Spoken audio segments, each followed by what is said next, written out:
Hey guys, welcome back to Tipharot. It's me Matt here, and you might notice things look a little bit different. You might notice they already did look a little bit different in a previous video or not, maybe. I don't know which order these videos are going to come out in. I'm recording a small batch of videos. But I tried something different. Previously I'd been sitting on my sofa over there, and I thought the background was a little bit plain and boring. Just, my sofa and that. And, I wanted some kind of lighting in the background, kind of add a bit of depth to the background and all of that.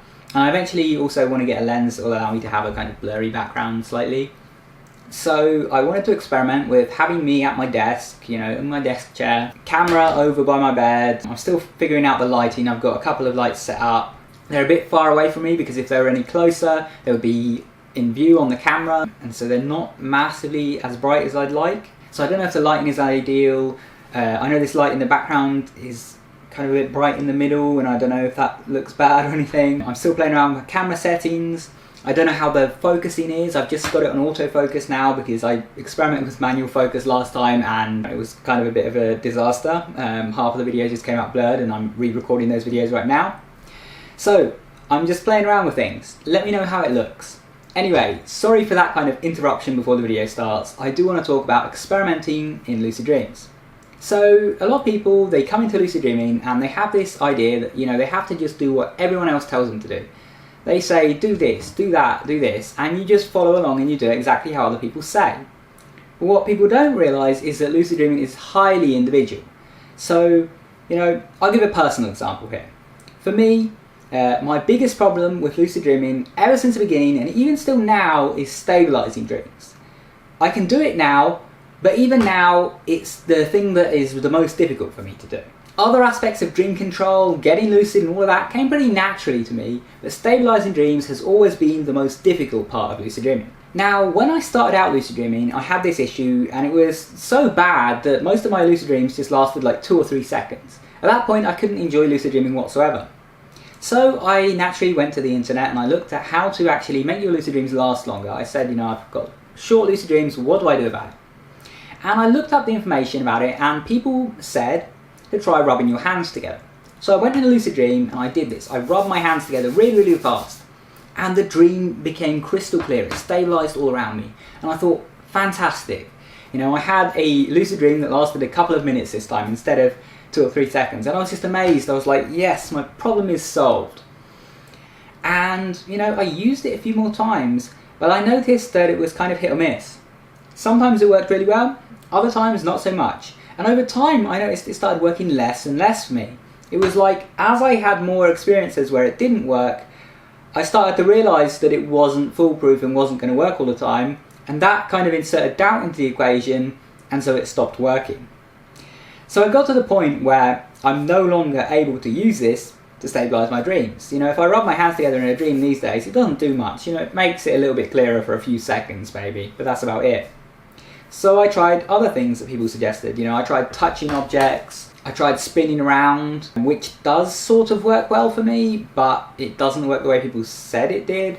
I was first told to spin around to stabilise the dream. For me, if I spin around, it always ends the dream and I start a new one. Usually the new one is pretty stable, but if you want to stay where you are and keep doing what you're doing, that might not be the best approach. So I experimented, and I really wasn't finding anything that was working for me. I was doing all these things that people told me to do. And it was only later, when I experimented for myself, I tried some things that I thought of, and even some things that my own subconscious told me when I asked the dream character. And those were the things that I found to work for me.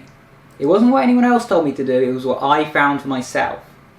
And so this is why I feel this video is very, very important, because I like the fact that I can help you guys learn to lucid dream. But I don't want you to ever feel that my word is, the final say on your lucid dreaming experience. Because your experience is going to be different from mine. There are going to be some things that I do that don't work for you. And there are going to be some things that you do that don't work for me. And the thing is, I've talked about this before, and I've talked about why it's important to get lucid dreaming information from multiple sources.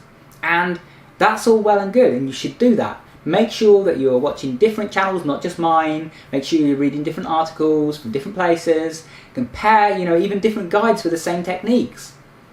But, as well as that, there is another person that you need to involve, and that is you.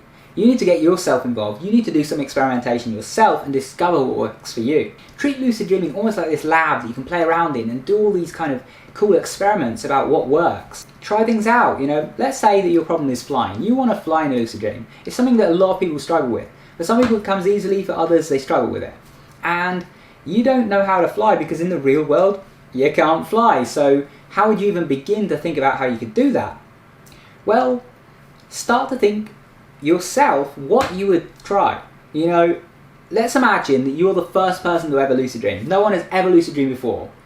And you know, somehow you know, or you're confident that you can do these things, you're confident that you can fly and all that, but you haven't been able to do it, and you have to figure out how. Think to yourself, what would be the first thing that you would try? What would be the first way you would try flying? Would you try and just jump off the ground and, you know, flap your arms? Would you know, do what I do and strike the Superman pose and jump up in the air? You know, would you try to swim through the air? Would you try to will yourself in the air with your mind? What would you do? Come up with something.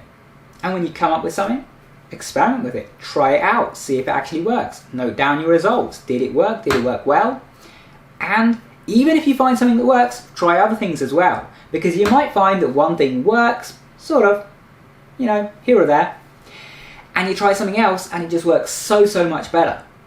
I've had that a lot. You know, I've discovered techniques and I'll be using that technique for weeks, for months, and then I'll try something new and that new technique is just so much better. I wish I'd experimented more to begin with and found it. So play around, try all these different things out, and you're going to get much further with your lucid dreaming. And you're going to kind of customize the experience for yourself. You're going to find what works for you, and you're going to use that, and you're going to become an advanced lucid dreamer. Speaking of advanced lucid dreamers, if you'd like to become one and you want the step-by-step process that you need to go through as a beginner to master all of the different aspects of lucid dreaming, then I have a course that I put together for you. Basically, I know how it was. You know, when I started out lucid dreaming, I was really rubbish at it. Let's just put it that way. You know, I couldn't get lucid when I wanted to. I did have a pretty high frequency of lucid dreams for a beginner, but I still couldn't do it necessarily when I wanted to. I struggled with dream control in a lot of ways, and most importantly, I struggled with keeping my dreams stable. And all of that got resolved over time by me taking certain steps. But at the time I was clueless. I didn't know which steps to take first. I didn't know what order to do things in. And so I put together a course that kind of helps you through that process so you don't have to go through the same struggles that I did. If you like the sound of that, check it out in the description down below, or check out the link in the top right hand corner up there. Anyway, thanks for watching, I hope you enjoyed, and if you did, be sure to subscribe. If you want to support the channel, check out my Patreon page, and if you want to keep watching, pick one of the videos on screen, go watch that, and I will see you soon. Take care.